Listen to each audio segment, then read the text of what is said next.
मत्तईचा शुभवर्तमान अध्याय 13 वचन 47 पासून 50 पर्यंत मी वाचून दाखवते, सर्वजण लक्ष द्या.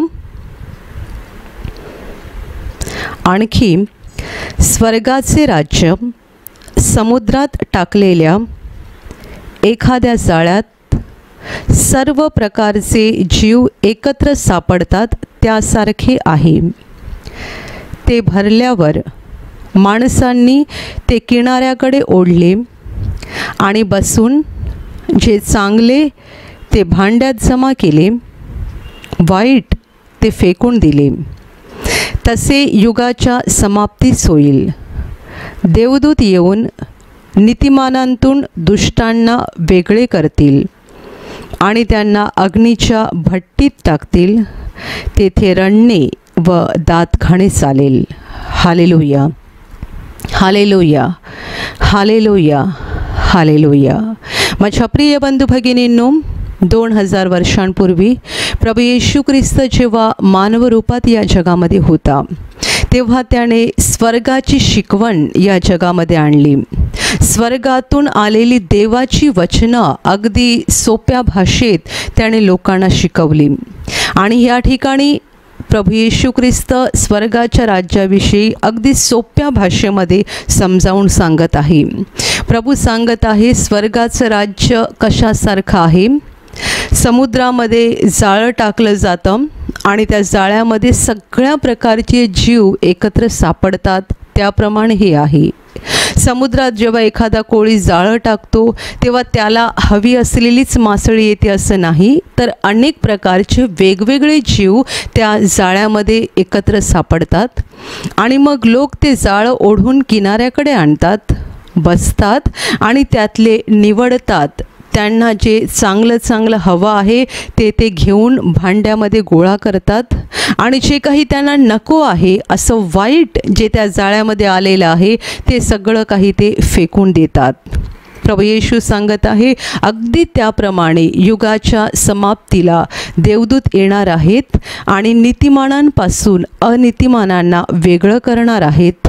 पापी लोकांना पवित्र लोकांपासून वेगळं केलं जाणार आहे आणि ह्या पाप्यांना अनीतिमान लोकांना बाहेर फेकलं जाणार आहे अग्नीच्या भट्टीमध्ये, जिथे कायमचं रडणं आणि दात खाणं चालणार आहे. Hallelujah, hallelujah, hallelujah, hallelujah. माझ्या प्रिय बंधू भगिनींनो, प्रभू येशूने अगदी सोप्या भाषेत, म्हणजे अगदी कुणालाही कठीण वाटणार नाही एवढ्या सहज आणि सोप्या भाषेमध्ये ही गोष्ट समजावून सांगितलेली आहे. एखादा कोळी माणूस जेव्हा समुद्रात मासे धरण्यासाठी जातो त्यावेळेला जे काही घडतं अगदी त्याप्रमाणे युगाच्या समाप्तीला घडणार आहे. प्रभूने हे उदाहरणाद्वारे दाखवून दिलं की कोळी माणूस समुद्रात मासे धरायला जेव्हा जाळं टाकतो त्यावेळेला अनेक प्रकारचे वेगवेगळे असे असंख्य जीव त्या जाळ्यामध्ये सापडतात आणि मग ते जाळं ओढून किनाऱ्याकडे आणलं जातं आणि ते सगळे बसतात आणि निवड करतात. त्यातली चांगली मासळी जी त्यांच्या उपयोगाची आहे, जी मासळी ते बाजारात विकून पैसे मिळवू शकतात, जी मासळी त्यांच्या फायद्याची आहे ती ते भांड्यामध्ये जमा करून घेतात. आणि ज्या गोष्टी त्यांना नको आहेत असले असंख्य जीव जे वाईट आहेत, जे त्यांना नकोसे आहेत, ते सगळे ते फेकून देतात. अगदी जगाच्या शेवटीला तसंच होणार आहे. देवदूत येणार आहेत आणि ते नीतिमानांपासून अनीतिमानांना वेगळं करणार आहेत आणि अनीतिमानांना अग्नीच्या भट्टीमध्ये टाकणार आहेत, जिथे रडणं आणि दात खाणं चालणार आहे. माझ्या प्रिय बंधू भगिनींनो, जगाचा शेवट आणि जगाचा शेवट झाल्यानंतर नीतिमान लोक कुठे जाणार, अनीतिमान लोक कुठे जाणार, नीतिमान लोकांच्या बाबतीत काय घडणार आणि अनीतिमान लोकांच्या बाबतीत काय घडणार, हे प्रभूने सगळं काही अगोदरच सांगून ठेवलेलं आहे.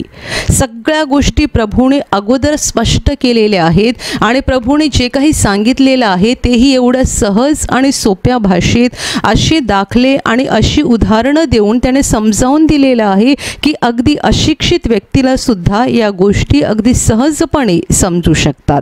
Hallelujah, hallelujah, hallelujah, hallelujah. हे जे युगाच्या शेवटी, जगाच्या शेवटी घडून येणार आहे ते सत्य आहे. त्यामध्ये काहीही कल्पना नाही आहे, त्यामध्ये काहीही रचलेली कहाणी नाही आहे. हे प्रभूने जे सत्य घडणार आहे ते अगोदर सांगून ठेवलेलं आहे. बायबलमध्ये जगाच्या शेवटाविषयी पुष्कळ भविष्यवाणी करण्यात आलेली आहे. आणि हे असं असताना सुद्धा आपण पाहतोय की जगातले लोक किती बिनधास्त आहेत, जगातले लोक किती आरामात जीवन जगत आहेत. आमच्याकडून हिशोब घेणारा कोणी नाही आहे, आम्हाला विचारणारा कोणी नाही आहे, आमच्याकडून जाब घेणारा कोणी नाही आहे. अशा रीतीने वर्षानुवर्षे जगातले लोक वागत आहेत.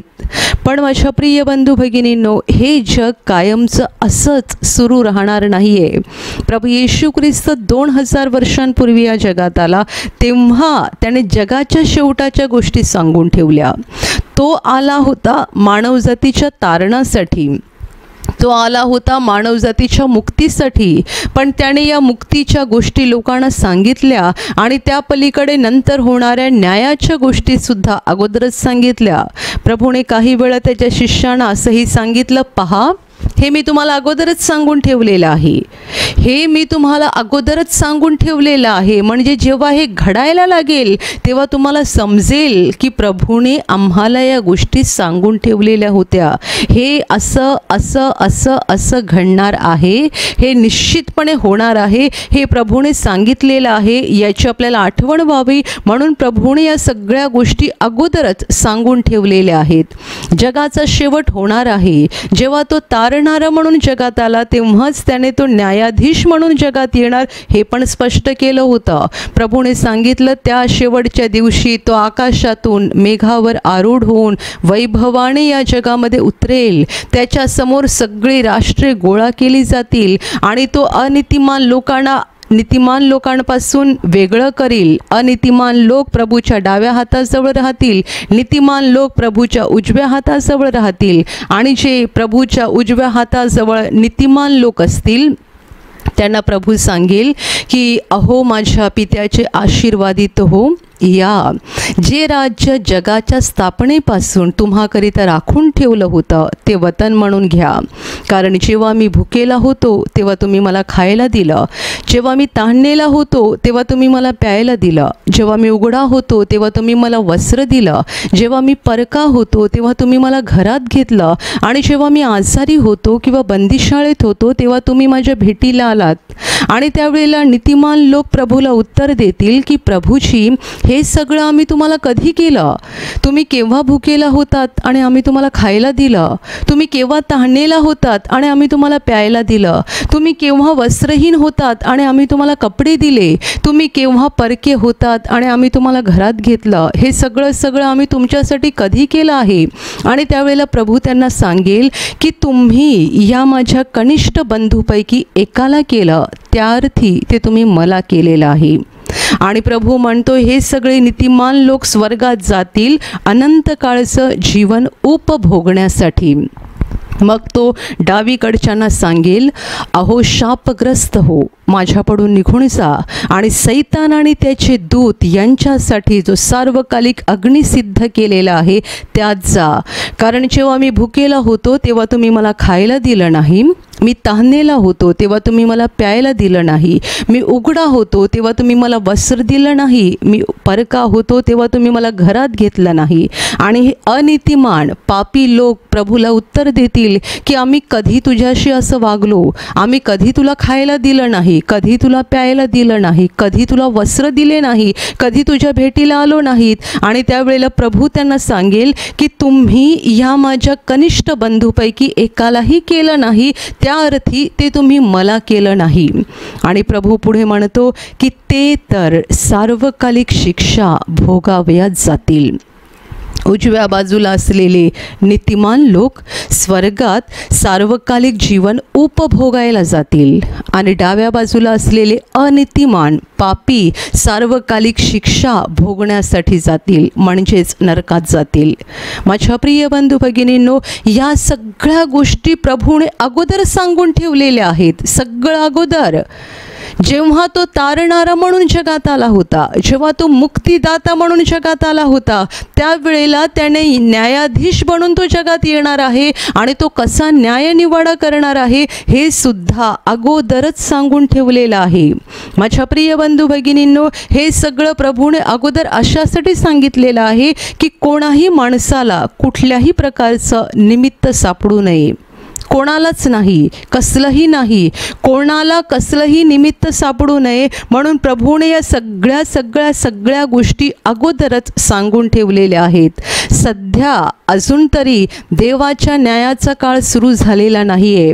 अजूनही जगामध्ये देवाच्या कृपेचा काळ सुरू आहे. अजूनही तारणाचा काळ सुरू आहे. अजूनही देवाच्या दयेचा काळ सुरू आहे.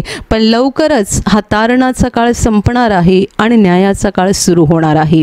हा देवाच्या कृपेचा आणि दयेचा काळ संपणार आहे आणि न्यायाचा काळ सुरू होणार आहे. म्हणून प्रत्येकाला या बाबतीमध्ये जागरूक होण्याची गरज आहे. Hallelujah, hallelujah, hallelujah. जो न्यायनिवाडा करायला येणार आहे, जो स्वतः न्यायाधीश आहे, तो स्वतः हे सगळं सांगत आहे. युगाच्या समाप्तीला देवदूत उतरणार आहेत आकाशातून आणि ते या पृथ्वीवरच्या सगळ्या लोकांमधून नीतिमानांना वेगळं करणार, अनीतिमानांना वेगळं करणार आणि नीतिमानांना उचलून ते अनीतिमानांना उचलून ते अग्नीच्या भट्टीमध्ये टाकणार. पापी लोक, दुष्ट लोक या सगळ्यांना देवदूत उचलतील आणि अग्नीच्या भट्टीत टाकतील, जिथे ते रडत राहतील, दात खाणं चालेल आणि तेथून त्यांना कोणीही कधीही वाचवू शकणार नाही. Hallelujah, hallelujah, hallelujah. हे सगळं जरी प्रभूने अगोदर सांगितलेलं आहे आणि गेली 2000 वर्षे प्रभूचे शिष्य जगभर या गोष्टींचा प्रचार करत आहेत, तरीसुद्धा लोकांना आपली पापं प्रिय आहेत. तरीसुद्धा लोकांना आपल्या न्यायाची भीती वाटत नाही आहे. तरीसुद्धा लोकांना आपला कुणीतरी हिशोब घेणार आहे, त्या हिशोब घेणाऱ्याची भीती वाटत नाही आहे. आणि आत्ता तर आपण जगाच्या अगदी शेवटच्या टप्प्यात येऊन पोहोचलेलो आहोत. 2000 वर्षापासून येशूचे शिष्य जगभर या गोष्टींचा प्रचार करत आहेत आणि आता आपण इतिहासाच्या अगदी कठीण काळात जगातल्या शेवटच्या टप्प्यामध्ये येऊन पोहोचलेलो आहोत. आणि तरीसुद्धा लोक आपापल्या जीवनामध्ये मशगूल आहेत. रडतात, ओरडतात, मदत मागतात, पण कुणाकडे? जगाकडे. लोकांचं लक्ष आहे कशाकडे? जगाकडे. देवाकडे वळायला लोक तयार नाहीत. आणि काही लोक तर असे स्वार्थी असतात की ते देवाकडे फक्त आपलं भलं करून घेण्यासाठी येतात. मी बरा व्हायला पाहिजे, मी बरी व्हायला पाहिजे. काही लोक जेव्हा त्रासामध्ये असतात, खूप दुःखामध्ये असतात आणि त्यांना कुणीतरी जाऊन देवाची वचनं सांगतं, प्रभू येशूची सुवार्ता सांगतं, अशा वेळेला ते लोक इतक्या नम्रपणे आणि खात्रीने सांगतात की एकदा देवाने मला बरं केलं ना की मी येशूला चिकटून राहणार, मी त्याच्याकडे प्रार्थना करणार, मी त्याच्या वचनाप्रमाणे वागणार, बस झालं, मला आता जगातलं वाईट जीवन जगायचं नाही, मी त्याच्याच मार्गाने चालणार. कधी बोलतात? जेव्हा शरीर दुबळं झालेलं असतं, जेव्हा पुढे काहीच आशा दिसत नाही, अशा वेळेला ते खूप सारी वचनं देतात आणि अशा रीतीने बोलतात की एकदा ते या त्रासातून बाहेर पडले की त्यांचं जीवन हे देवाला पूर्णपणे समर्पित केलेलं जीवन असेल, अशा रीतीने ते बोलतात. आणि प्रत्यक्षात जेव्हा देव त्यांना त्याच्यातून वाचवतो तेव्हा पुन्हा एकदा ते देवाला विसरतात आणि आपल्या पापी मार्गाने जीवन जगणं सुरू ठेवतात. माझ्या प्रिय बंधू भगिनींनो, बायबल म्हणतं, फसू नका, देवाचा उपहास वावयाचा नाही. माणूस जे काही पेरतो त्याचेच त्याला पीक मिळेल. फसू नका, देवाची चेष्टा होणार नाही. तुम्ही देवाची चेष्टा करायचा प्रयत्न करत आहात, शक्य नाही आहे. देवाची चेष्टा आजवर कोणी कधीही केली नाही आणि करू शकणार नाही. टायटॅनिक जहाजाची जगप्रसिद्ध घटना आहे. ज्या वेळेला हे जहाज बनवण्यात आलं तेव्हा बनवणाऱ्यांना एवढा प्रचंड अहंकार होता की आम्ही असं जहाज बनवलेलं आहे की स्वर्गातून देव जरी आला तरी तो सुद्धा या जहाजाला काहीच करू शकत नाही. वैज्ञानिक प्रगतीने माणसाच्या डोक्यामध्ये प्रचंड अहंकार भरलेला आहे आम्ही असं जहाज बनवलेलं आहे की स्वर्गातून देव जरी उतरला तरी त्यालाही या जहाजाला काहीही करता येणार नाही. आणि हे जहाज प्रवासाला निघालं आणि पहिल्याच फेरीमध्ये तुटलं, फुटलं, तुकडे तुकडे झाले आणि समुद्रामध्ये बुडालं. स्वर्गातून देव जरी उतरला तरी या जहाजाला काही करू शकत नाही. जहाज बनवणाऱ्यांचे शब्द होते. बायबल म्हणतं, फसू नका, देवाची चेष्टा होणार नाही. देवाला फसवणारा आणि देवाची चेष्टा करणारा आजवर जगात जन्माला आला नाही आणि भविष्यातही पुन्हा कधी येऊ शकणार नाही. देवाची चेष्टा करणारे लोक आहेत, जगामध्ये आहेत आणि ते उद्ध्वस्त होतात आणि धुळीला मिळतात. परंतु देव जो महान आहे त्याचं नाव महानच राहतं आणि त्याचे गौरव वाढत जातात, ते कधीही कमी होत नाहीत. म्हणून मी म्हटलं की तुम्ही जेव्हा दुःखामध्ये आणि आजारामध्ये असाल तेव्हा जर देवाला वचनं देत असाल आणि बरे झाल्यानंतर ती वचनं विसरून जाता, तर याचा अर्थ तुम्ही देवाला फसवायचा आणि देवाची चेष्टा करायचा विचार करता. पण देवाबरोबर तसे वागू नका. देव जो प्रेमळ आहे, देव जो दया करतो, त्याच्याविषयी बायबल असंही म्हणतं की तो एक भस्म करणारा अग्नी आहे. प्रेम करणारा देव, दया करणारा देव, करुणा करणारा देव ही देवाची एक बाजू आहे. आणि देवाची दुसरी बाजू आहे, तो न्यायी न्यायाधीश आहे. न्यायी, तो कोणावर अन्याय करत नाही, ज्याला त्याला ज्याच्या त्याच्या कामाप्रमाणे प्रतिफळ देतो. तो न्यायी देव आहे, तो ज्याला त्याला ज्याच्या त्याच्या कृत्याचं प्रतिफळ देतो. ज्याला त्याला ज्याच्या त्याच्या कृत्याचा जाप तो देतो, त्याच्याशिवाय तो राहत नाही. तो अन्याय करत नाही, कुणावरही अन्याय करत नाही, पण तो न्यायी परमेश्वर आहे. माझ्या प्रिय बंधू भगिनींनो, ही देवाची दुसरी बाजू आहे. देव प्रेमळ आहे, ही जेवढी देवाची बाजू सत्य आहे तेवढीच त्याची दुसरी बाजू आहे की तो एक न्यायी न्यायाधीश आहे. आणि बायबल तर अधिक स्पष्ट म्हणतं की तो भस्म करणारा अग्नी आहे. तुम्ही कोणाशी वागताय, तुम्ही कोणाबरोबर असं वर्तन करताय, ज्याच्याबरोबर करताय तो एक भस्म करणारा अग्नी आहे. तो तुम्हाला एका क्षणात उद्ध्वस्त करू शकतो, याचं भान स्वतःमध्ये असू द्या. Hallelujah, hallelujah, hallelujah, hallelujah. अतिशय कठीण काळ जगामध्ये सुरू झालेला आहे आणि माझ्या प्रिय बंधू भगिनींनो, जगाचा शेवट जवळ आलेला आहे. बायबल म्हणतं की आपण अज्ञानात नाही आहोत, आपण अंधाराचे लोक नाही आहोत आणि आपल्याला काही माहीत नाही अशा प्रकारचे आपण लोक नाही आहोत. कारण प्रभूने सगळी भविष्यवाणी अगोदर केलेली आहे. बायबलमध्ये सगळी वचनं अगोदर लिहिलेली आहेत आणि आपल्याला माहीत आहे पुढे काय होणार आहे. म्हणून ब्रदर बेनिहीन म्हणायचे की तुमच्या वर्तमानपत्रापेक्षा माझं बायबल जास्त अप टू डेट आहे. तुमच्या वर्तमानपत्रात उद्या काय बातमी येणार आहे ती आज माझ्या बायबलमध्ये लिहिलेली आहे. तुमच्या न्यूजपेपरपेक्षा माझं बायबल जास्त अप टू डेट आहे. कारण उद्या काय होणार, परवा काय होणार, 10 वर्षाने काय होणार, 50 वर्षाने काय होणार, जगाचा शेवट कसा होणार, शेवटानंतर काय होणार, हे सगळं सगळं सगळं बायबलमध्ये अगोदर लिहिलेलं आहे. आणि म्हणून ते म्हणतात तुमच्या पेपरच्या उद्याच्या बातम्या आज माझ्या बायबलमध्ये लिहिलेल्या आहेत. Hallelujah, hallelujah, hallelujah. हे सगळं देवाने आपल्याला अगोदर सांगून ठेवलेलं आहे. त्यामुळे देवाला सहजपणे घेऊ नका, गंभीरपणे घ्या. खूप लोक देवाला सहजपणे घेतात. प्रार्थना करणं, बायबल वाचणं, देवाच्या वचनाप्रमाणे वागणं, एक चांगलं देवाला आवडेल असं जीवन जगणं, या सगळ्या गोष्टी लोक सहजपणे घेत आहेत. तुम्ही गंभीरपणे काय घेता? स्वतःला प्रश्न विचारा. तुमच्या जीवनामध्ये तुम्ही कोणत्या गोष्टी गंभीरपणे घेतलेल्या आहेत? लोक सगळ्यात पहिली गोष्ट गंभीर घेतात ती म्हणजे स्वतःची नोकरी. नोकरी जाऊ नये म्हणून लोक कोणत्याही थराला जायचा प्रयत्न करतात. नोकरी, कामधंदा, शिक्षण, समाजातली आपली प्रतिष्ठा, समाजातला मान आणि मग पैसा, हे सोनं, चांदी, मालमत्ता, या सगळ्या गोष्टींना लोक आपल्या जीवनामध्ये प्राधान्य देतात आणि त्या सगळ्या गोष्टींना लोक गंभीरपणे घेतात. देवाला आणि देवाच्या गोष्टींना लोक गंभीरपणे घेत नाहीत. पण हे वचन काय सांगतंय, जरा नीट मनाचे डोळे उघडून आणि मनाचे कान उघडून नीट जाणून घ्या. हे वचन जगाच्या शेवटी देवदूत येणार आहेत आणि नीतिमानांपासून अनीतिमानांना वेगळं करणार आहेत आणि अनीतिमानांना अग्नीच्या भट्टीमध्ये टाकलं जाणार आहेत. तुम्ही स्वतःला प्रश्न विचारा, तुम्ही नीतिमानांच्या यादीमध्ये आहात की अनीतिमानांच्या यादीमध्ये आहात? येशूने दोनच प्रकार सांगितलेले आहेत, दोन प्रकारच्या कॅटेगरी येशूने सांगितलेल्या आहेत, नीतिमान आणि अनीतिमान.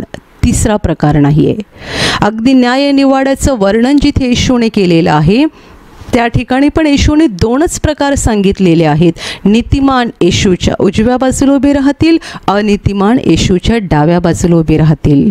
मग मी कोणत्या यादीमध्ये आहे? प्रत्येकाने स्वतःला प्रश्न विचारायचा आहे, मी कोणत्या यादीमध्ये आहे? नीतिमानाच्या यादीत आहे की अनीतिमानाच्या यादीत आहे? जर अनीतिमानांच्या यादीत असाल तर वेळ घालवू नका, लवकरच नीतिमानांच्या यादीमध्ये प्रवेश करा. जे नीतिमानांच्या यादीत अगोदरच आहेत ते धन्य आहेत, आशीर्वादित आहेत. पण लक्षात ठेवा, तुम्हाला या यादीमध्ये आपलं स्थान, आपलं नाव, आपली जागा टिकवून ठेवायची आहे. कारण आपल्याला चांगलं माहीत आहे की या यादीतून आपल्याला बाहेर खेचण्यासाठी आपला वैरी अहोरात्र प्रयत्न करत आहे आणि हा वैरी सैतान आहे. तुम्ही जर नीतिमानांच्या यादीत अगोदरच आलेला आहात तर या यादीतून तुमचं नाव वगळलं जावं म्हणून तो दुष्ट तुमच्या मागे लागलेला आहे.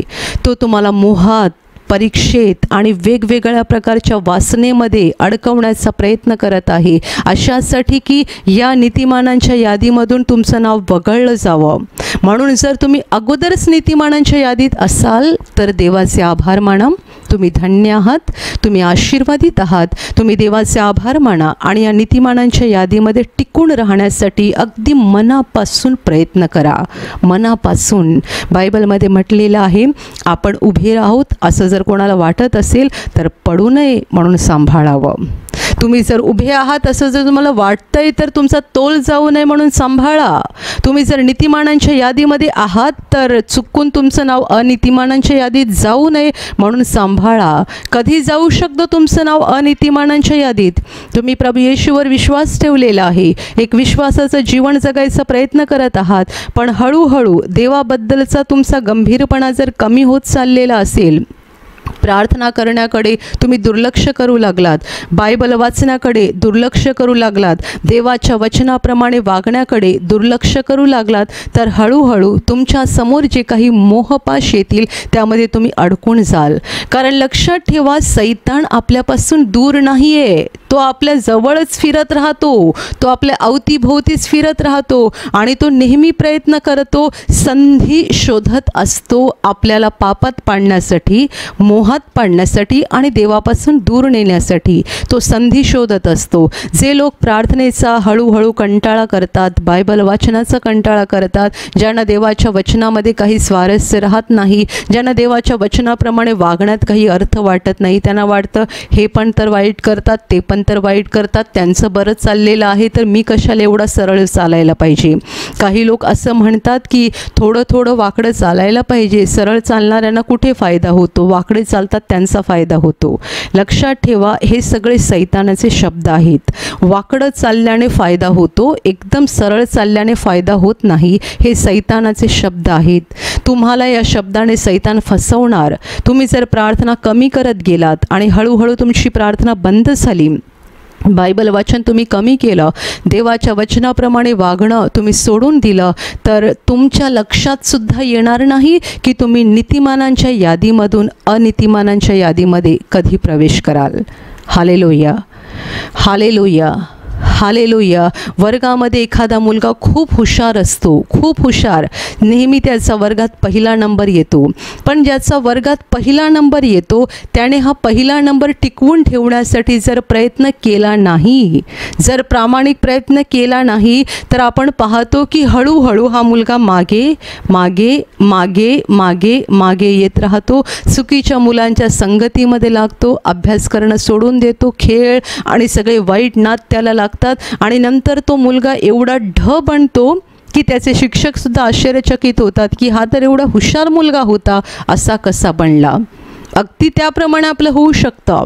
तुम्ही नीतिमानांच्या यादीत असाल पण तुमच्या लक्षात पण येणार नाही की तो दुष्ट तुम्हाला कधी अनीतिमानांच्या यादीमध्ये नेऊन बसवेल.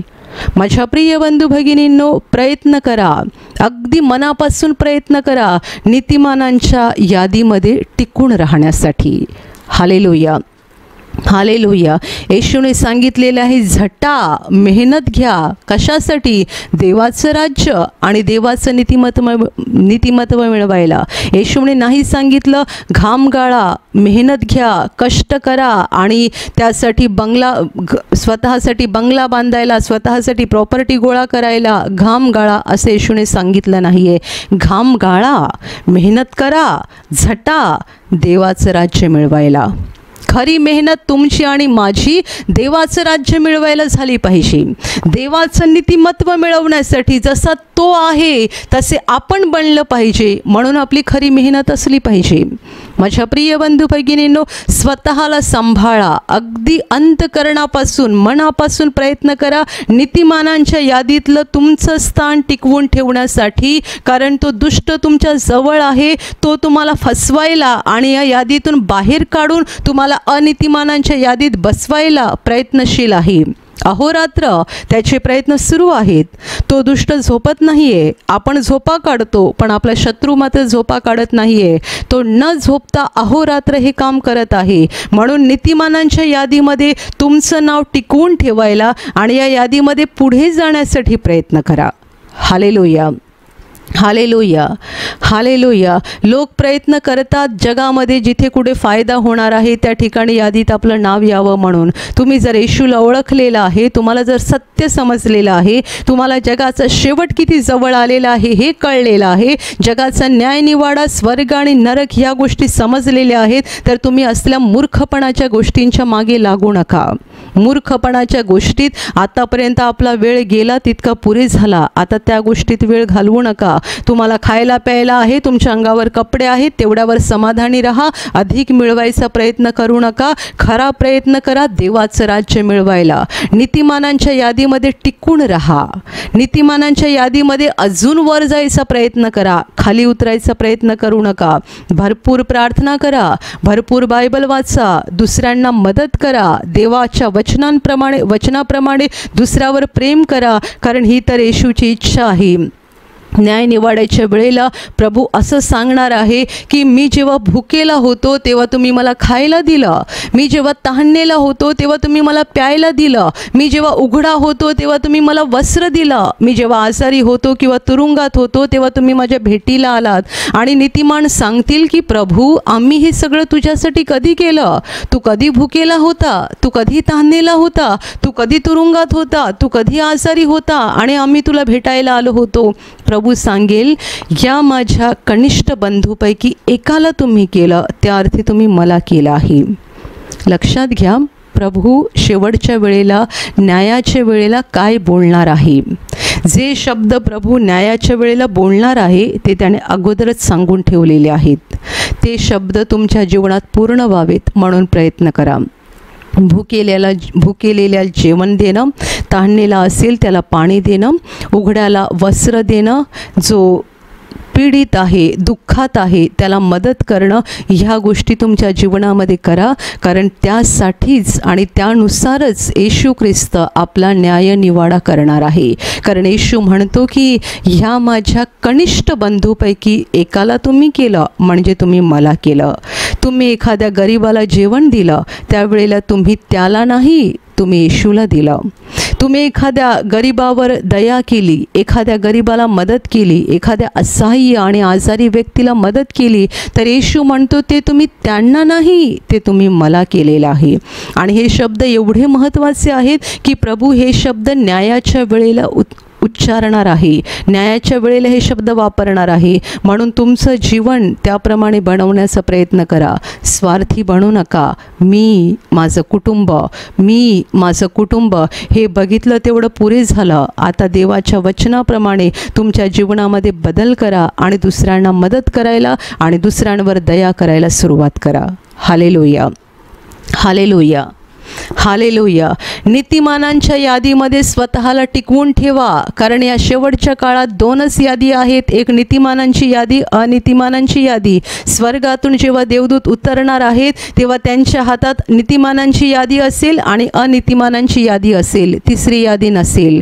जो त्यांना नीतिमानांच्या यादीत दिसेल त्याला ते येशूच्या उजव्या बाजूला उभं करतील आणि जो त्याला अनीतिमानांच्या यादीत दिसेल त्यांना ते येशूच्या डाव्या बाजूला उभं करतील. Hallelujah, hallelujah.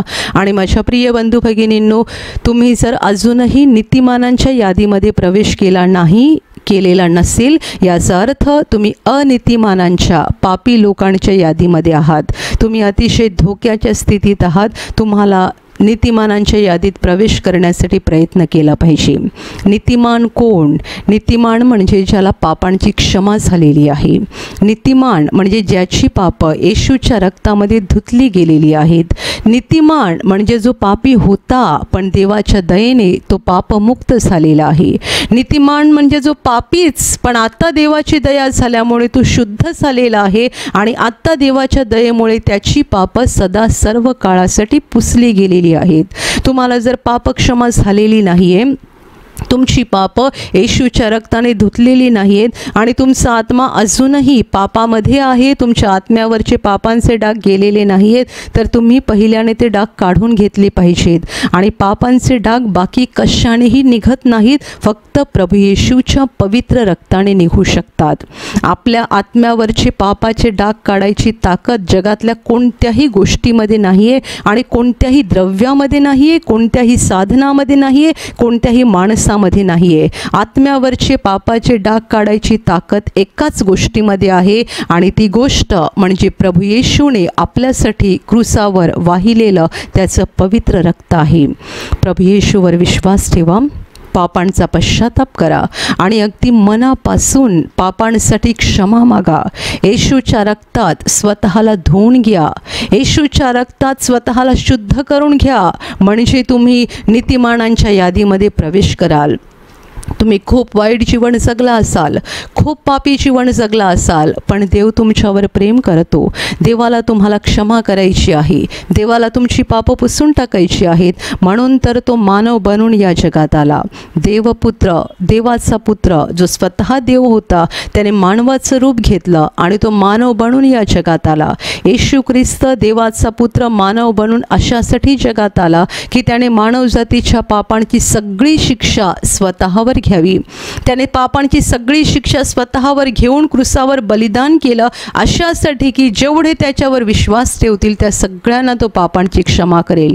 त्याने त्याचं पवित्र रक्त सांडलं आपल्या पापांची खंडणी भरण्यासाठी. आपण पाप करून सैतानाचे गुलाम झालेलो होतो, परंतु प्रभूने स्वतःचं रक्त सैतानाला खंडणी म्हणून दिलं आणि पापी लोकांना, पापी आत्म्यांना सैतानाच्या हातातून सोडवलं. म्हणून जेव्हा तुम्ही येशूवर विश्वास ठेवाल की त्याने तुमच्यासाठी क्रूसावर बलिदान केलेलं आहे आणि हा विश्वास ठेवून जेव्हा तुम्ही पापांचा पश्चाताप कराल, तेव्हा क्रूसावर वाहिलेल्या त्या पवित्र रक्ताद्वारे तुमचा आत्मा शुद्ध होईल. तुमच्या आत्म्यावरचे पापांचे डाग निघून जातील आणि तुम्ही नीतिमानांच्या यादीमध्ये प्रवेश कराल. देव तुम्हाला पापांची क्षमा करेल, देव तुमची पापं पुसून टाकील आणि तुम्ही पापी असताही देव तुम्हाला नीतिमान बनवेल, तुमच्यासाठी स्वर्गाचं दार उघडेल. आणि एकदा तुम्ही नीतिमानांच्या यादीत प्रवेश केला की त्या यादीमध्ये टिकून राहण्यासाठी रोज प्रार्थना करा, देवाची वचनं वाचा आणि देवाच्या वचनाप्रमाणे आपल्या जीवनामध्ये बदल करा. पूर्वीचं पापी जीवन जे स्वार्थी होतं, जे फक्त स्वतःचं सुख बघत होतं, पूर्वीचं पापी जीवन जे अहंकाराने भरलं होतं, पूर्वीचं पापी जीवन ज्यात आपण देवाला जुमानत नव्हतो, माणसालाही जुमानत नव्हतो, पूर्वीचं पापी जीवन ज्यामध्ये आपण कुणावरही खरं प्रेम करत नव्हतो, त्या सगळ्या पापी जीवनाचा त्याग करा. त्या सगळ्या वासनेचा आणि घाणेरड्या गोष्टींचा त्याग करा आणि देवाच्या वचनाप्रमाणे पवित्र चांगलं जीवन जगण्याचा मनापासून प्रयत्न करा.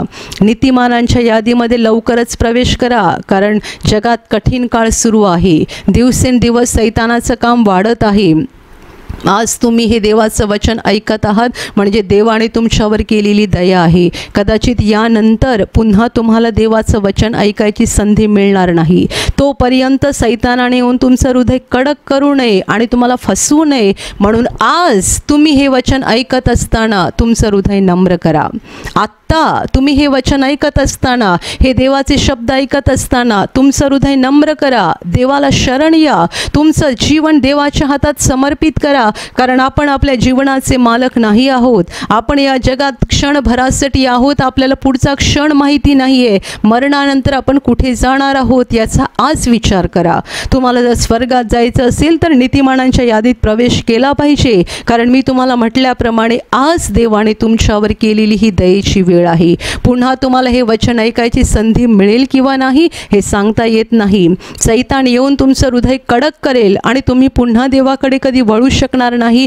कायमचे तुम्ही अनीतिमानांच्या यादीत राहाल आणि अनीतिमान नरकात जातील. त्यांच्यासोबत तुम्हालाही जावं लागेल. म्हणून आत्ता जागे व्हा आणि हे वचन ऐकत असताना तुम्ही आपलं हृदय बदला.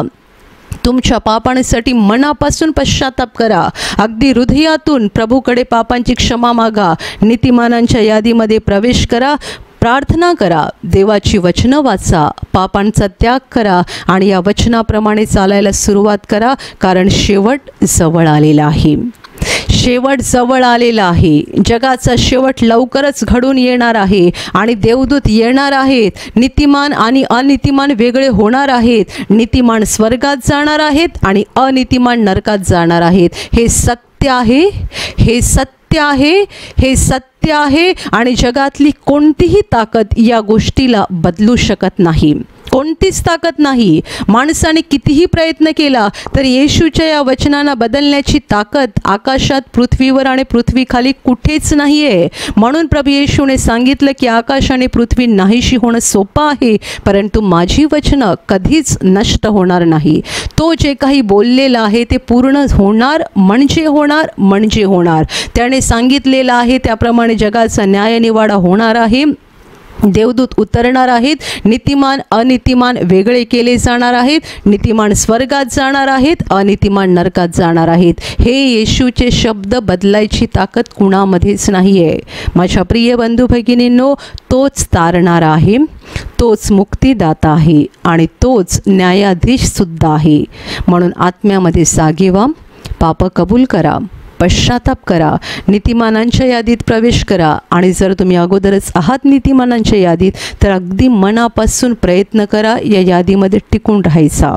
भरपूर प्रार्थना करा. भरपूर बायबल वाचा. आत्मिक ताकद मिळवा. कारण सैतानाची ताकद जगात वाढत आहे.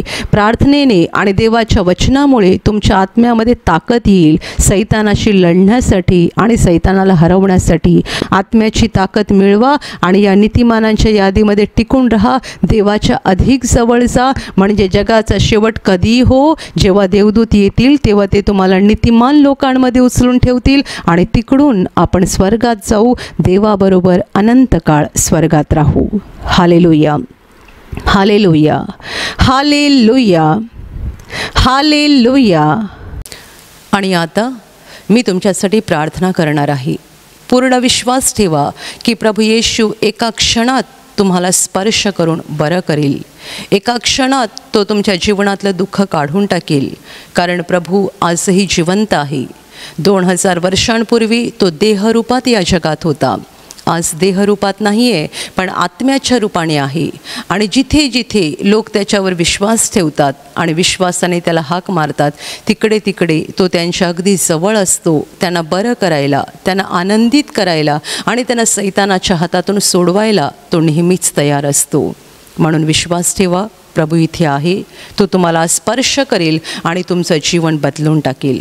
जिथे तुम्हाला आजार आहे तिथे विश्वासाने हात ठेवा आणि तिथे हात ठेवणं शक्य नसेल तर छातीवर हात ठेवा. प्रभू येशूच्या नावाने या क्षणाला तुमच्या शरीरातले सगळे आजार नष्ट होत. प्रभू येशूच्या नावाने तुमच्या जीवनातील सगळी दुःख निघून जावोत.